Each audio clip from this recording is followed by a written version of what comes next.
This is Hidden Killers Live with Tony Bruschi, Stacey Cole, and Todd Michaels.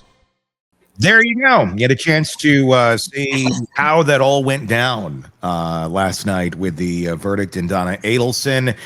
And what... I had sweet dreams. I had sweet dreams last night knowing that Donna is behind bars for the rest of her life. How about you guys? Did you guys feel good? I didn't sleep much. Were you having nightmares that Donna was going to come and ruin your life? Or she reminds me of my grandmother, Bertha was her name. She's Bertha? Yes. There's a name. I was supposed to be named after her. So thank God my mom came out of her stupor of all the drugs when she had me and said, no, I am not having a daughter named Bertha. That would have been great. Right? Hidden Killers. Yeah. Donna Tony, reminds me a Bertha, lot. and Todd.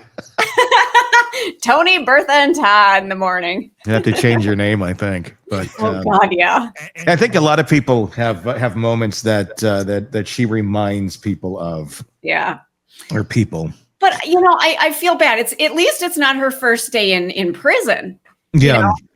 I always picture that when somebody is convicted of something, they've been out this entire time, and then that night is the first night in the.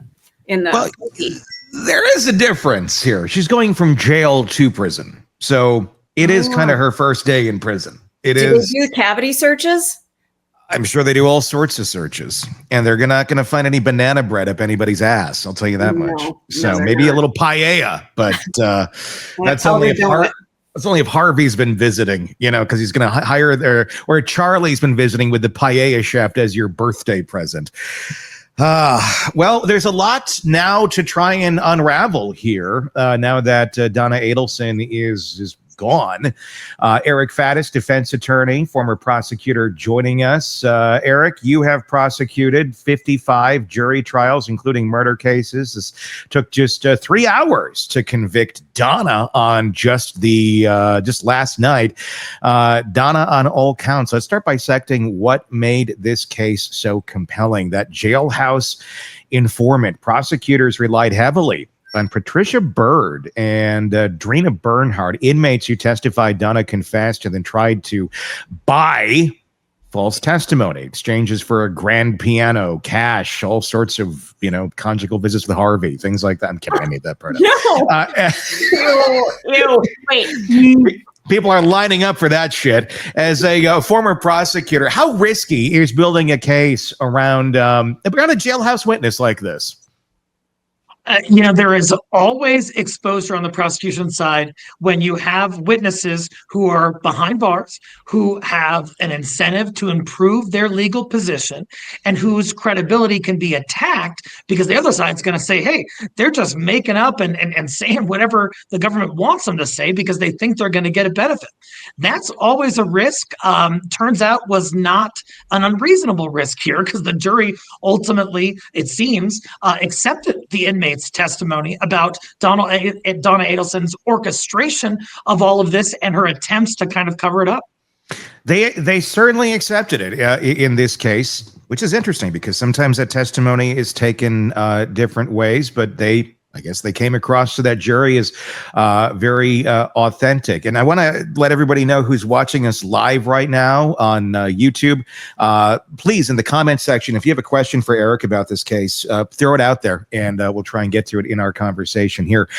Certainly they got to believing these two inmates talking about the $10,000 grand piano, drugs for false testimony.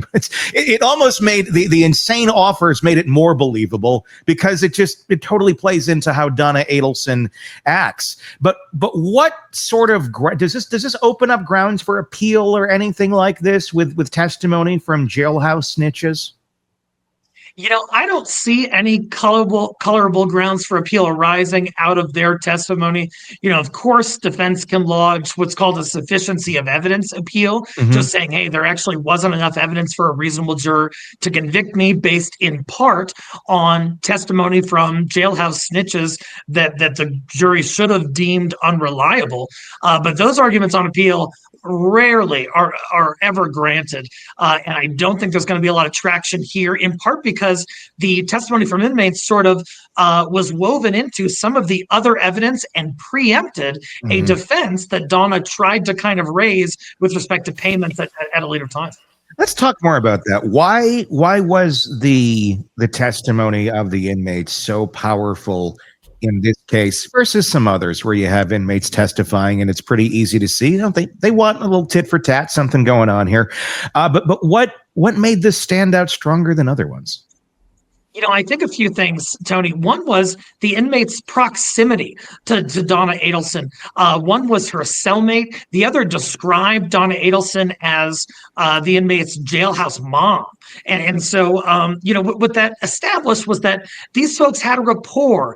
They were close. And jurors can use their common sense. Hey, when we're talking with someone who's close to the defendant on the inside, they're all desperate. They're all going through this horribly distressing situation.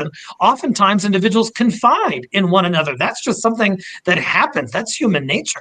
And so I think that played a role. And then also when the jury heard from the inmate that Donna Adelson wanted to make this out as something like her being extorted and Charlie being extorted.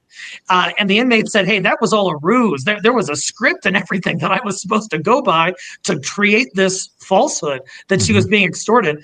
And then in the defense's case, where Donna puts up a witness who says, oh, yeah, it was her position she was being extorted.